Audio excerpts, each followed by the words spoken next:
Fais-moi entendre dès le matin ta bonté, car je me confie en toi. Fais-moi connaître le chemin où je dois marcher, car j'élève mon âme vers toi. Bonjour bien-aimés, c'est l'heure de la prière et de la repentance en ce dimanche 10 août 2025. Prions ensemble. Père éternel, en ce matin nouveau, je t'élève mon cœur avec reconnaissance.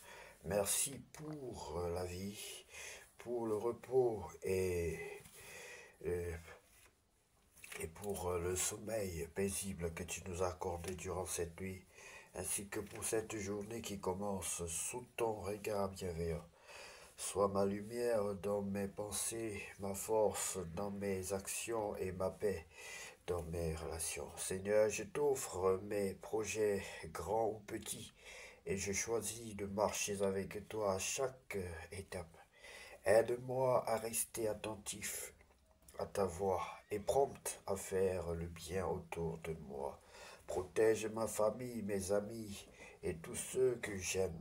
Garde-nous du mal et remplis notre maison de ton amour et de ton unité.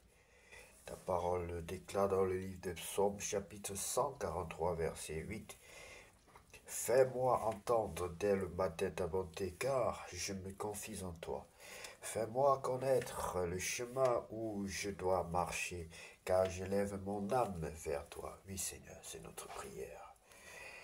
Bien-aimé, chaque matin est une invitation de Dieu à recommencer, à laisser derrière soi le poids d'hier et à accueillir la grâce nouvelle de ce jour. Marche dans cette assurance, il est déjà là avant toi.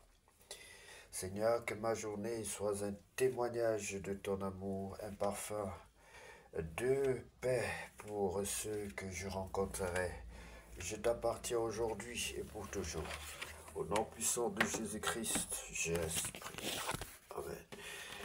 Soyez bénis, bien-aimés. Si tu sais, bien-aimé, que tu n'as pas encore reçu le Seigneur Jésus-Christ dans ta vie comme ton sauveur personnel et ton Seigneur, je veux t'inviter à répéter cette prière après moi, surtout si tu veux bien recevoir le Seigneur Jésus-Christ dans ta vie comme ton sauveur personnel.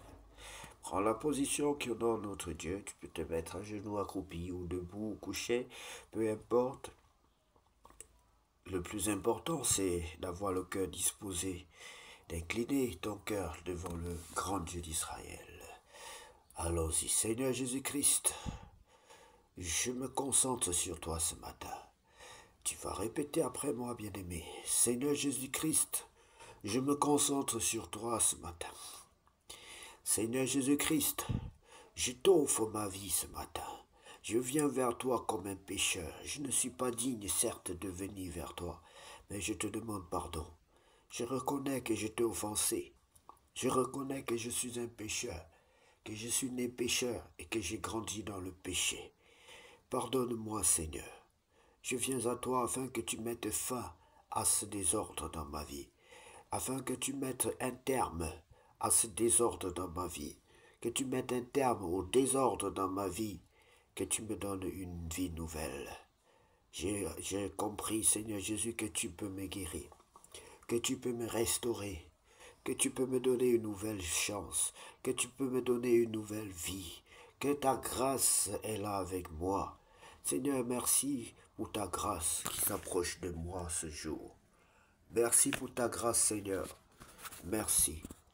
Je t'invite dans ma vie comme mon sauveur personnel et mon Seigneur. Je t'accepte dans mon cœur comme mon sauveur personnel et mon Seigneur. Baptise-moi et remplis-moi de ton Esprit Saint. Baptise-moi et remplis-moi de ton Esprit Saint. Baptise-moi et remplis-moi de ton Esprit Saint, Seigneur. Brise en moi tout ce qui ne te glorifie pas, toute forme de rébellion, toute forme d'insoumission. Je t'offre mon cœur, Seigneur, afin que tu le façonnes. C'est toi qui m'as créé. Je ne suis pas au-dessus de toi, mais c'est toi qui es au-dessus de moi. Tu connais mes rébellions, tu connais mes péchés. Je te prie de m'aider à sortir de là, Seigneur. C'est pour cela que je m'approche de toi ce matin. C'est pour cela que je viens te consulter. C'est pour cela que je viens te demander au secours, te dire au secours, te demander main forte, de m'apporter main forte, Seigneur, afin d'être un enfant selon ton cœur. C'est au nom de Jésus-Christ que j'ai ainsi prié. Amen. Bien-aimé, sois béni si tu as fait cette prière de tout ton cœur. Sache que désormais tu n'es plus seul. Et désormais, le Seigneur Jésus-Christ, par son Esprit Saint, t'aidera à marcher sur la voie de la vérité. Sois béni, bien-aimé, pour grandir dans la foi, tu dois principalement chercher la connaissance, car la Bible dit que mon peuple périt faute de connaissance. Et la connaissance se trouve dans la parole de Dieu. La Bible dit que ce livre de la loi ne quitte point ta bouche dans le livre de Josué. La Bible dit aussi que heureux ceux qui demeurent dans sa parole, bien-aimé, dans le livre de Psaume. Tout ce que tu fais, tu réussis. Lisons la parole de Dieu dans le livre de 2 Chroniques, chapitre 16. Alliance d'Azaz avec la Syrie, reproche du prophète Anani. La 36e année du règne d'Azabaïcha, roi d'Israël, monta contre Juda et il bâtit Rama pour empêcher ceux d'Aza, roi de Juda, de sortir et d'entrer. Asa sortit de l'argent et de l'or, des trésors de la maison de l'Éternel et de la maison du roi, et il envoya des messagers vers Ben-Hadad, roi de Syrie, qui habitait à Damas. Il lui fit dire qu'il y ait une alliance entre moi et toi, comme il y en eut une entre mon père et ton père. Voici, je t'envoie de l'argent. Attention, bien-aimés, je crois que nous devons plutôt passer au chapitre... nous allons passer au chapitre 17 par contre. Ça nous fait toujours plaisir de lire et de relire la parole de Dieu, bien-aimés. C'est une richesse. 2 Chroniques chapitre 17. Josaphat, roi de Juda, fidélité et prospérité. Josaphat, son fils, régna à sa place, il se fortifia contre Israël. Il mit des troupes dans toutes les villes fortes de Juda et des garnisons dans le pays de Juda et dans les villes d'Éphraïm, dont Asa son père s'était emparé. L'Éternel fut avec Josaphat parce qu'il marcha dans les premières voies de David son père, et qu'il ne rechercha point les Baals, car il eut recours au Dieu de son père, et il suivit ses commandements sans imiter ce que faisait Israël. L'Éternel affermit la royauté entre les mains de Josaphat, à qui tout Juda apportait des présents et qui eut en abondance des richesses et de la gloire.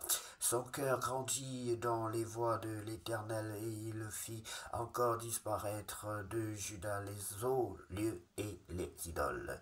La 3e année de son règne, il chargea ses chefs Ben-Haïl, Abdias, Zacharie, Nethanéel, et Michée d'aller enseigner dans les villes de Juda. Il envoya avec eux les Lévites Shemaïja, Netania, Zébadia, Azaël, Shemiramoth, Jonathan, Adonija, Tobija et Tob Adonija, Lévites, et les sacrificateurs Elishama et Joram. Ils enseignèrent dans Juda, ayant avec eux le livre de la loi de l'Éternel. Ils parcoururent toutes les villes de Juda et ils enseignèrent parmi le peuple. Très très bonne initiative, bien-aimé.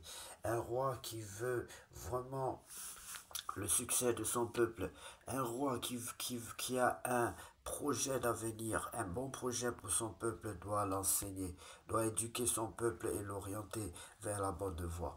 La terreur de l'Éternel s'empara de tous les royaumes des pays qui environnaient Juda, et ils ne firent point la guerre à Josaphat. Des Philistins apportèrent à Josaphat des présents et un tribut en argent, et les Arabes lui amenèrent aussi du bétail. Vous voyez, bien aimé, ici un très très bel exemple exemple de bénédiction de l'Éternel pour ceux qui demeurent, qui cherchent sa volonté, pour ceux qui cherchent la connaissance, qui, qui s'adonnent à la recherche de leur Dieu. Vous voyez comment l'Éternel a béni Josaphat.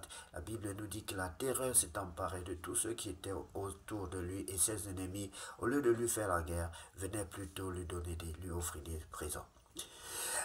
Des Philistins apportèrent à Josaphat des présents et un tribut en argent, et des Arabes lui apportèrent aussi du bétail 7700 béliers et 7000 des milliers bien-aimés, et 7700 boucs. Josaphat se levait au plus haut degré de grandeur. Il bâtit en Juda des châteaux et des villes pour servir de magasins. Il fit exécuter beaucoup de travaux dans les villes de Juda et il avait à Jérusalem de vaillants hommes pour soldats. Voici leur dénombrement selon les maisons de leur père de Juda, chef de milliers, Adna le chef avec 300 000 vaillants hommes et à ses côtés Joshanan le chef avec 2080 000 avec 280 000 autant pour moi hommes, et à ses côtés Amazia, fils de Zikri, qui s'était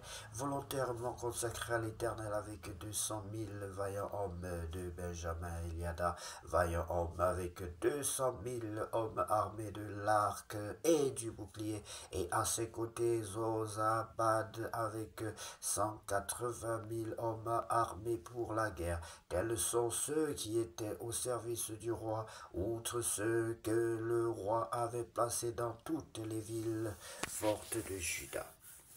Voilà, bien-aimés, nous sommes heureux d'avoir partagé ce morceau de la connaissance avec vous, et nous prions l'Éternel de nous aider, de nous donner les yeux qui voient comme lui, de régénérer, de renouveler notre vue, de faire tomber les écailles de nos yeux pour que nous puissions toujours voir comme lui, surtout de nous donner le bon concept de toutes les choses, de sa parole et de tout ce que nous entreprenons, de sa personne, de ses anges, au nom de Jésus-Christ.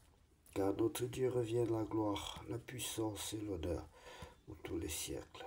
Amen. Bien-aimés, que Dieu vous bénisse abondamment et puisse ce dimanche être le plus beau, le plus glorieux de tous les dimanches déjà vécus sur cette terre. Au nom de Jésus-Christ, c'est notre souhait et notre prière. Soyez bénis au nom de Jésus-Christ de Nazareth. Amen. Je sais ta parole dans